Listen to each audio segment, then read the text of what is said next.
So, you're thinking about a life in research. Let's be honest, we all have this picture in our heads, right? Quiet labs, people in white coats, maybe a bunch of straight-A students. But the real story? Well, it's a whole lot more complicated, and honestly, way more exciting than that. Today, we're going to tear down some of the biggest myths and figure out what it actually takes to make it. So, let's dive in. All right, let's get right to the big one.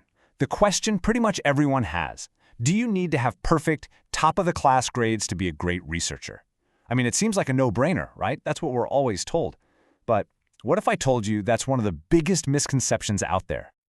Okay, look at this. This really lays it all out. Think of school like a puzzle that's already in the box. You're given the pieces, you know what the final picture is supposed to look like, and there's a definite solution. Research, that's like being dropped in a forest with a pile of sticks and being told to build something. You have to discover the problem first. Heck, you don't even know if there is an answer. And instead of a few hours, you're talking months, maybe even years. It's a whole different universe. And if you need proof, just listen to this. This is from Masatoshi Koshiba, a guy who won the Nobel Prize in physics. His high school professor literally said he was the one person who would for sure not go into physics. He barely scraped by in university. Why? Because being good at the school game of solving prepackaged problems has almost nothing to do with the genius of discovering your own problems to solve. Wow. Okay, that one stings a little, right? A mathematician calling excellent students well-trained monkeys? But he's making a super important point here. You can memorize every fact, every formula, and ace every test, but that's just repeating what's already known. Research is about stepping into the unknown. It's about creation, not just repetition. And that leads us to this key idea, problem finding. This is it. This is the secret sauce. In school, you're rewarded for having the right answers. In research, your value comes from asking the right questions, questions nobody else is even thinking to ask yet. That shift from answer getter to question asker is everything. It's where the magic really happens. So, okay, if it's not about getting an A+, and it's not about impressing your professor, then what's driving you? What's the real reason you're even thinking about this? And you really have to dig deep on this one, because this path is a marathon, not a sprint. Your why has to be rock solid to get you through the tough times. And believe me, it's easy to fall into some common traps. You know, doing it for the praise, or because you just admire researchers and think they're cool. Or maybe you're even in love with the idea of the noble struggle. All that stuff is like candy. It's a quick hit of energy, a sugar rush, but it will not, I repeat, will not, fuel you when you're on year 3 of an experiment that just keeps failing. I absolutely love this quote from Shohei Ohtani, the baseball phenom. He's talking about his idols, but it's the exact same mindset you need in research. If you just stand back and admire the giants in your field, you'll never get on the field yourself.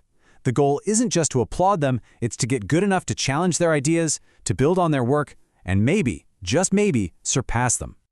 And that all boils down to this. You have to be the one who decides your work has value. You, not your boss, not a review committee, not anyone else.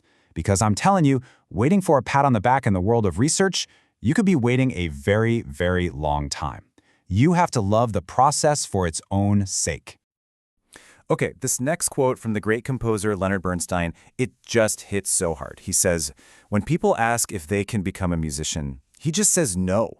Because if you have to ask, you don't have it. It's not a choice. It's something you have to do.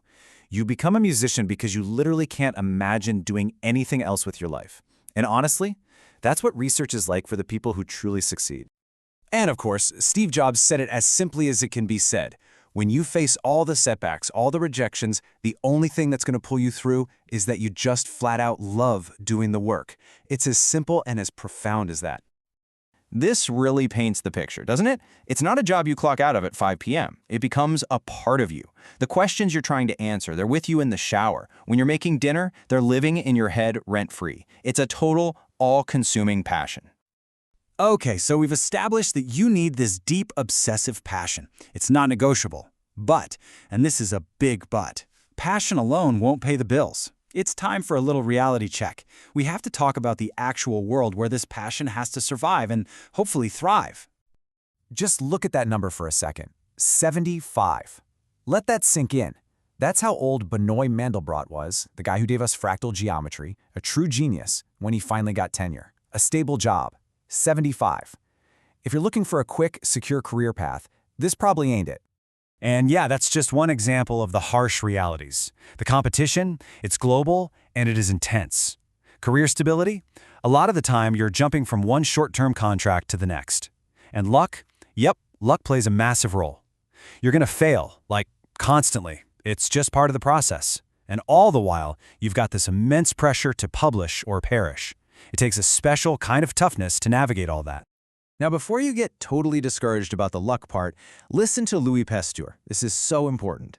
Chance favors only the prepared mind. It means that luck isn't just random lightning strikes.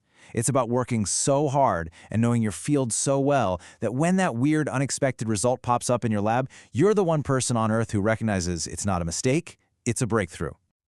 So what is it that keeps you prepared like that? It all comes down to curiosity. But we need to redefine that word for a researcher. It's not just, oh, I wonder how that works.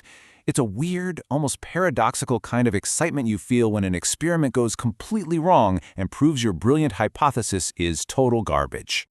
And this quote from another Nobel winner, Shinya Yamanaka, just nails it. He says there are two kinds of people, those who are happy when they're right and those who get super excited when they're proven wrong. Researchers, the true discoverers, are the second type.